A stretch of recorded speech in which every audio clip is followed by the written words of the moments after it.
নমস্কার বন্ধুগণ, আমার নাম ডক্টর রানা মন্ডল, একজন ফার্টিলিটি বিশেষজ্ঞ ডক্টর।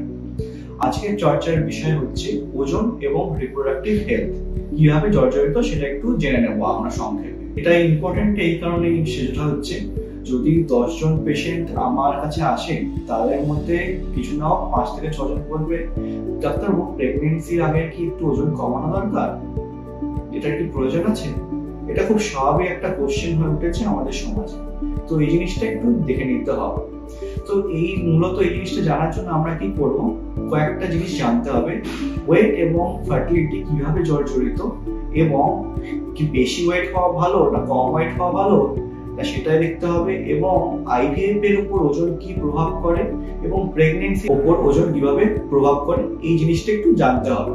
প্রথম কথা হচ্ছে, আমরা ওজন নিয়ে অতটা চিন্তিত হই না, কারণ হচ্ছে একজনের দেহ গঠন ডিপেন্ড করে হচ্ছে তার হাইট কিরকম, তার বডির কিরকম আকৃতি, তার উপর। সেজন্য আমরা যে প্যারামিটারটি ইউজ করি সেটা হচ্ছে বিএমআই, বডি মাস ইন্ডেক্স।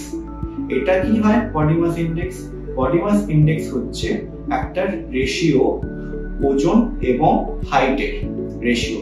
এটা ধরে নিন যদি কারোর বডি ওয়েট হয় 70 কেজি, তাহলে তার বিএমআই এবং হাইট হয় 170 সেন্টিমিটার, তাহলে বিএমআই কিরকম হবে 70/1.7 ইন্টু 1.7 এটা হবে। এবার হচ্ছে নর্মাল বিএমআই কি হয়? নর্মাল বিএমআই হচ্ছে 20 থেকে 25 কে আমরা হচ্ছে নর্মাল বিএমআই ধরা হয়। এবার যদি কারো বিএমআই 25 থেকে 30 এর মধ্যে হয় তাকে আমরা ওভারওয়েট বলে গণ্য করি, এবং যদি কারোর বিএমআই এর থেকে বেশি হয় তখন তাদের ওবেসিটি ধরা হয়। 30 থেকে 35 কে আমরা ক্লাস 1 ওবেসিটি বলি, এবং 35 থেকে 40 কে আমরা ক্লাস 2 ওবেসিটি বলি, এবং যদি কারোর ওবেসিটি 40 এর বেশি হয় তাকে আমরা মরবিড ওবেসিটি ধরি, যেটার জন্য সুবিধা হতে পারে এবং সেটা খুব চিন্তিত বিষয় হয়। অনেকেই চায় যে খুব দ্রুত গতিতে ওয়েট লস করে দেওয়া, সেটার একটা বিপদ হয়। সেটা কি হয়, অনেকে যদি ওয়েট লস খুব দ্রুত করে কিংবা কারোর বিএমআই যদি 18 কম হয় তাদের জন্য খুব সমস্যা হয়। এদেরও অনেক সময় মাসিকের সমস্যা হয়ে যায়, মাসিক 2-3 মাস অন্তর অন্তর আসে, এরকম জিনিস হতে থাকে। এই যদি 18 কম বিএমআই হয় তাকে আমরা বলি হচ্ছে অ্যাথলেটিক অ্যামিনোরিয়া। তো এই জিনিসটাও খুব দেখতে হবে এবং এদেরকেও ধীরে ধীরে ওজন বাড়াতে হবে। কিভাবে ইম্প্যাক্ট করে আমাদের উপর এই ওজন বাড়ার জন্য?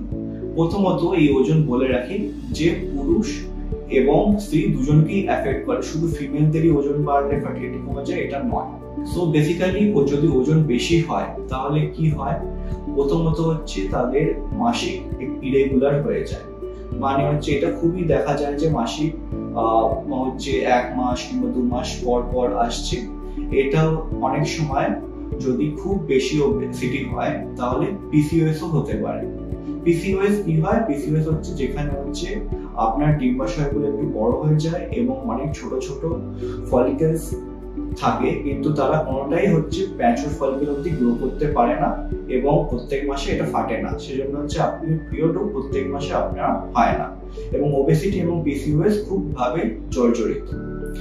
এই সেজন্য মুখ্য বিষয় হচ্ছে ওবেসিটি তে প্রথম হচ্ছে এবং ডায়েট এবং লাইফস্টাইলটাকে একটু ম্যানেজ করা। এটা কখনোই উচিত নয় যে ড্রাস্টিক্যালি খুব তাড়াতাড়ি ওয়েট কমিয়ে নেওয়া, এটা একদমই, কারণ এটা হচ্ছে উল্টো ভাবে আপনার যে হরমোনাল অ্যাক্সিস তার উপর প্রভাব ফেলতে পারে। সেজন্য আমরা যেটা বলি সেটা হচ্ছে মিনিমাম আপনার যেটা ওয়েট তার থেকে 5 থেকে 10% ওয়েট আপনি ধীরে ধীরে কমান, এবং এটা গ্র্যাজুয়ালি কমান, খুব দ্রুত গতিতে কমানোর দরকার নেই ইউজুয়ালি, এবং তার সাথে একটু মডারেট এক্সারসাইজের চেষ্টা করুন। এটাই হচ্ছে প্রথম যেটা ওজনের ট্রিটমেন্ট হয় তা। কিন্তু এটা কি সবার জন্য? অনেক পেশেন্ট আছে আমরা তো 5-6 বছর ধরে বাচ্চা নিতে পারছি না এবং ওজনের জন্য হতে পারে, তাদের জন্য কি এটা ঠিক হবে? প্রথমে বলে রাখি অনেকেরই হচ্ছে দেখা যায় খুব হেলদি লাইফস্টাইল, খুব ভালো, কিন্তু তাতেও হচ্ছে ওয়েট লস করতে পারে না।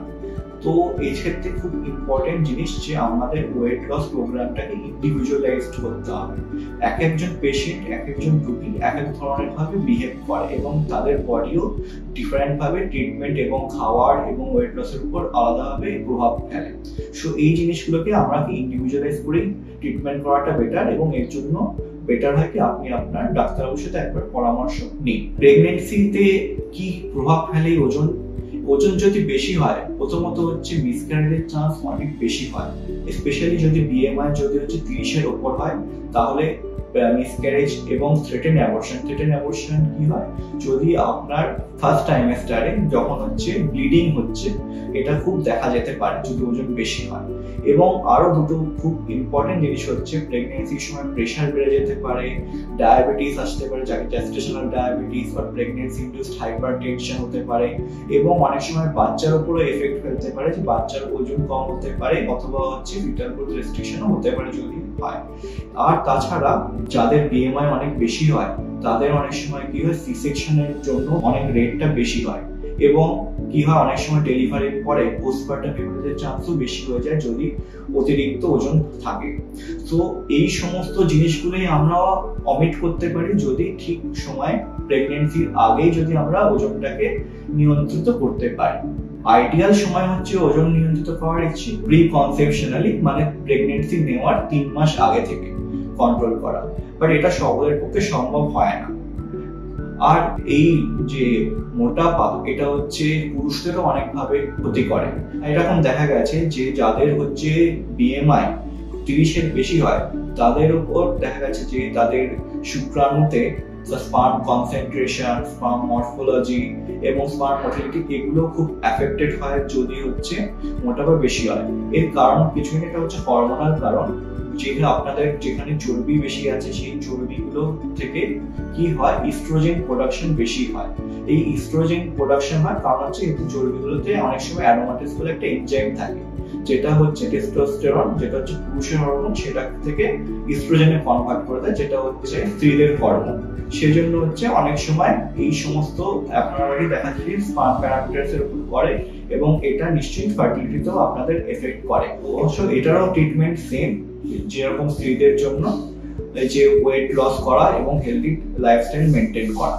যদি আপনাদের মনে হয় আপনারাও এই সমস্যায় ভুগছেন কিংবা এর বিষয়ে আরো বিশদ জানার দরকার আছে, তাহলে আপনারা আমাদের সাথে যোগাযোগ করতে পারেন রিনিউ হেলথ কেয়ারে।